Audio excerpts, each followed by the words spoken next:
Antes, meu boa noite aos participantes da roda hoje, começando lá em Brasília por Daniel Rittner. Boa noite, Daniel. Aqui no estúdio conosco, muito obrigado pela disposição de participar. A Rafael Rodrigues Viegas, cientista político, pesquisador da FGV de São Paulo. Boa noite, Rafael. Thaís Herédia, Caio Junqueira. Nosso primeiro assunto, Paulo Gonet tomou posse hoje como Procurador-Geral da República. Ele tem como responsabilidade imediata, evidente, levar adiante investigações que envolvem, entre outras, o ex-presidente Jair Bolsonaro e também os atos antidemocráticos do último 8 de janeiro. Reportagem de Pedro Teixeira.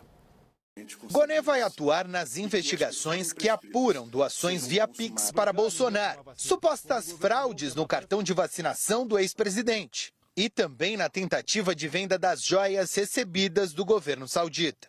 O novo procurador-geral também vai tratar da delação de Mauro Cid, ex-ajudante de ordens de Bolsonaro, e dos inquéritos abertos no STF para investigar executores e financiadores da depredação das sedes dos três poderes em 8 de janeiro. No discurso de posse, Gonet disse que a instituição sob seu comando estará atenta aos limites de seu campo de atuação. No nosso agir técnico, não buscamos palco nem holofote, mas com destemor, havemos de ser fiéis e completos ao que nos delega o Constituinte e nos outorga o legislador democrático.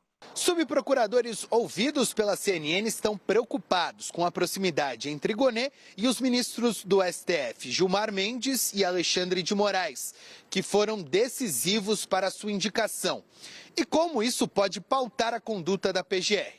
No entanto, a avaliação inicial é de que a relação entre eles é de alinhamento de pensamento e não de subordinação. Gonet agora é o chefe do Ministério Público da União. Ele representa a instituição junto ao STF e é o responsável por investigações e denúncias a políticos com foro especial, como, por exemplo, o presidente da República, senadores e deputados.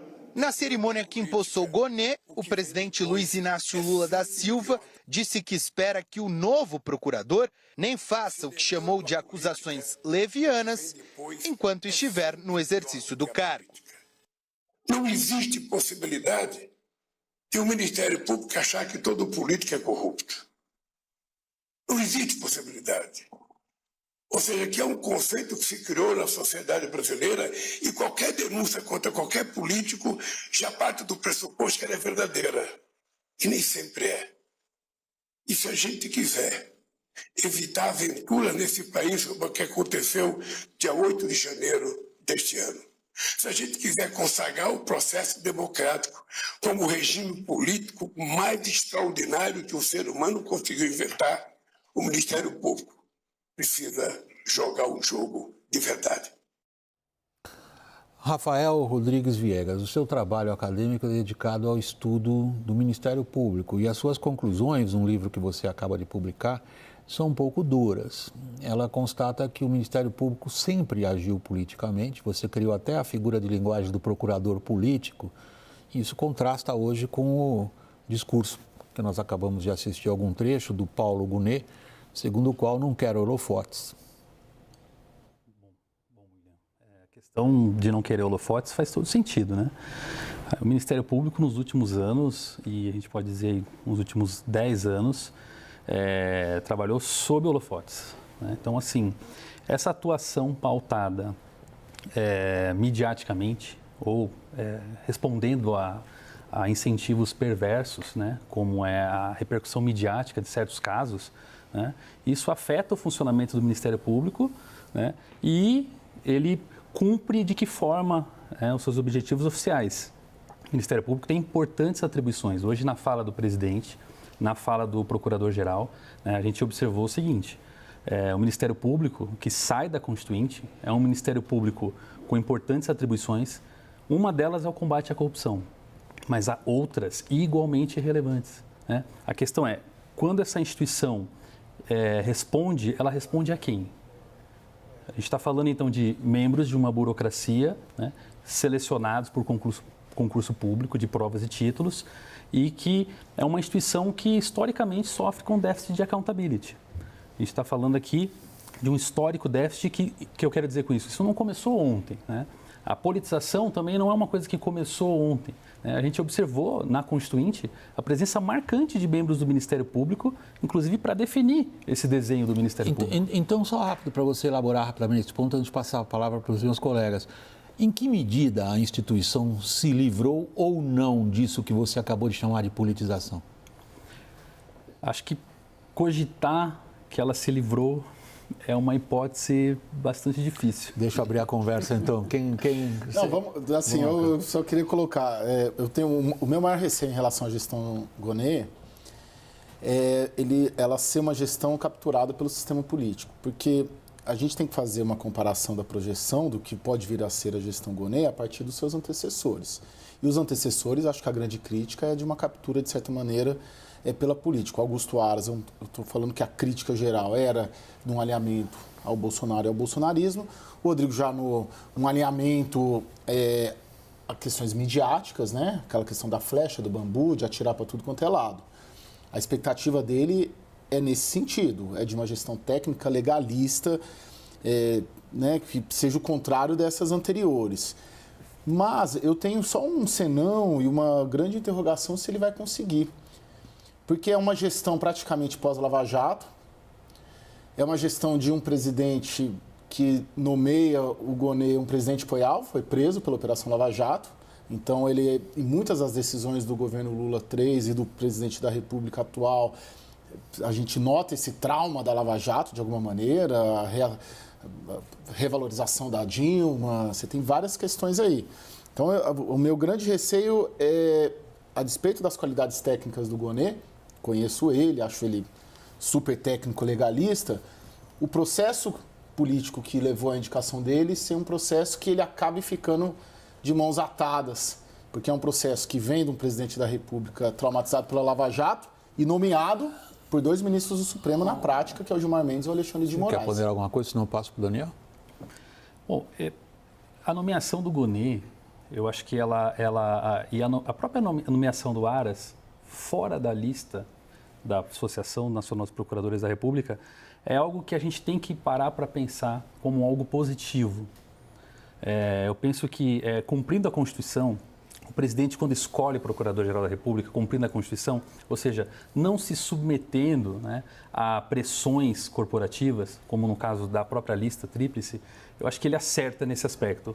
E pensar que o Procurador-Geral da República vai estar assim tão, enfim, capturado, né, a gente não pode esquecer que o Ministério Público é uma poderosa estrutura, a sua autonomia formal ela é preservada, né? Fico pensando de que forma que ele vai se sujeitar ao sistema político, ou mesmo a ministros do STF.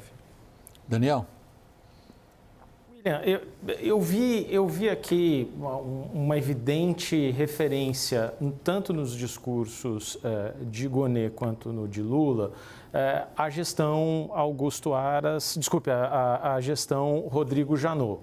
Quando se fala que o Ministério Público deve atuar longe dos holofotes e quando o presidente diz que não é possível um Ministério Público achando que todo político é corrupto. Então, de fato, tudo que Lula não queria era um novo Rodrigo Janot no Ministério Público. Isso ele não queria e queria, acho que desejava muito mais características ali do Aras do que do Janot. Agora, características ali do Aras, que eu também vi uma menção, quando o Gonê menciona hoje que ele vai atuar sem nenhuma discriminação política, é inevitável para mim lembrar o que foi a gestão Aras, não por um certo adesismo à gestão Bolsonaro, como se convencionou chamar, mas me lembra uma gestão Aras em que enquanto o presidente era Bolsonaro, a avaliação da PGR sobre o marco legal do saneamento era uma. Quando entrou Lula, a avaliação era outra. Sobre lei das estatais, a avaliação do PGR era uma, com Bolsonaro. Quando entrou Lula, a avaliação era outra. E assim, vários outros assuntos, né? Você pega o orçamento secreto, também houve uma mudança de entendimento por parte de Augusto Aras. Para mim, o que não está claro, e aí eu recorro um pouco ao conhecimento do Rafael, é se o governo poderá encontrar agora em Paulo Gonê uma característica que via muito em Aras e que desejava no sucessor de Aras, que era um certo controle da PGR. um controle para baixo ali. Um controle de que você não ia ter forças-tarefas demasiadamente independentes que conduzissem investigações para fora ali do controle desse PGR, ou que você tivesse procuradores nos estados tomando decisões ali que afetassem, por exemplo, o PAC.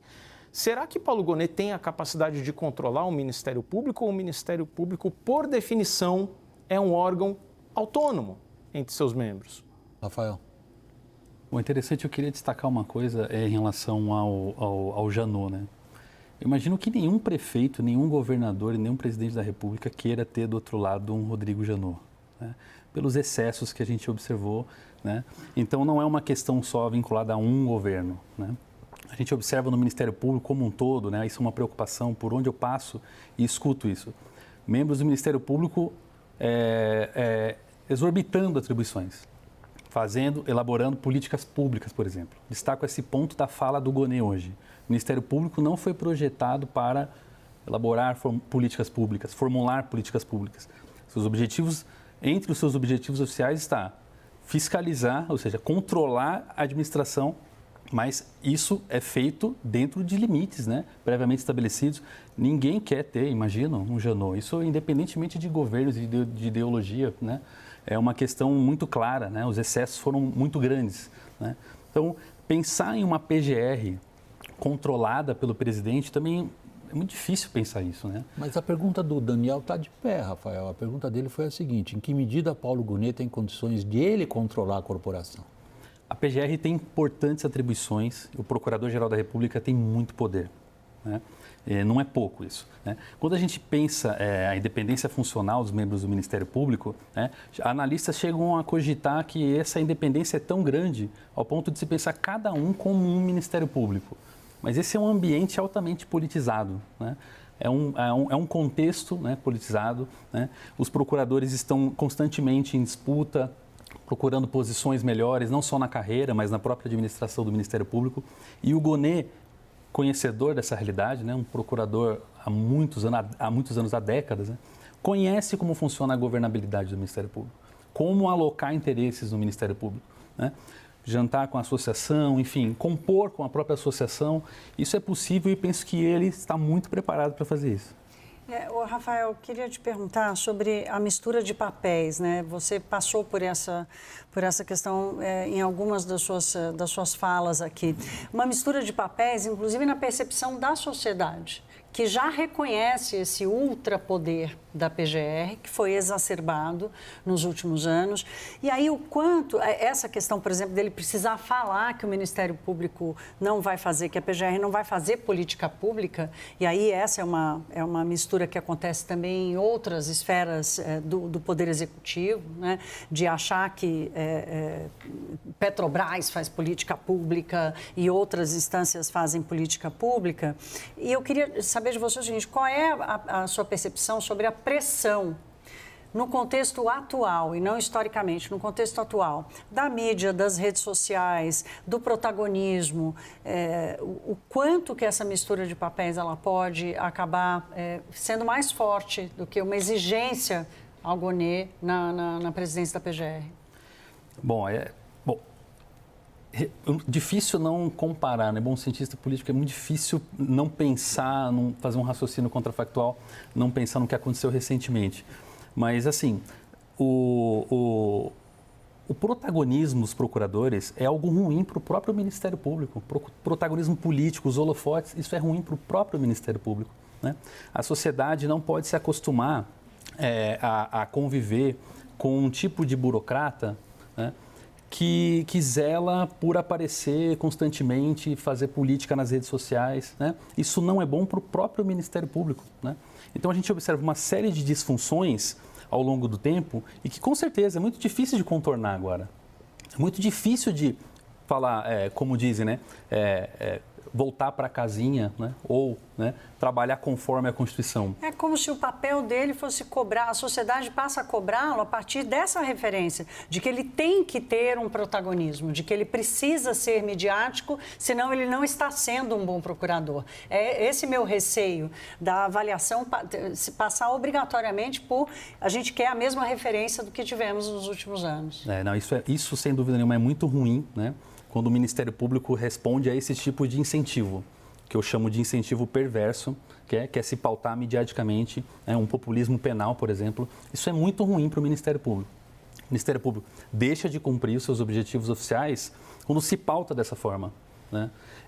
O que eu quero dizer com isso? Essas atribuições todas, elas são muito relevantes para que sejam instrumentalizadas politicamente por procuradores que traçam estratégias de carreira política dentro e fora do próprio Ministério Público, né? Visando, por exemplo, ocupar certas posições no Ministério Público. Então, é importante que a sociedade se dê conta, né, do que é o Ministério Público e das atribuições que ele tem. Quer entrar aqui, Caio? Eu tenho uma questão que me incomoda, da indicação feita, o apadrinhamento pelo Supremo Tribunal Federal. Como que você vê que pode ser essa relação? Quando eu falo captura do sistema político, eu coloco e considero o Supremo Tribunal Federal também como um agente político no Brasil de hoje. Esse fato do presidente da República, de certa maneira, pedir um aval para os ministros mais políticos do Supremo Tribunal Federal para indicar o acusador, e eles são os julgadores, não pode, de alguma maneira, também vincular demais essa proximidade do acusador e julgador, da Procuradoria-Geral da República com o Supremo Tribunal Federal, esse jogo jogado que o presidente Lula acabou fazendo?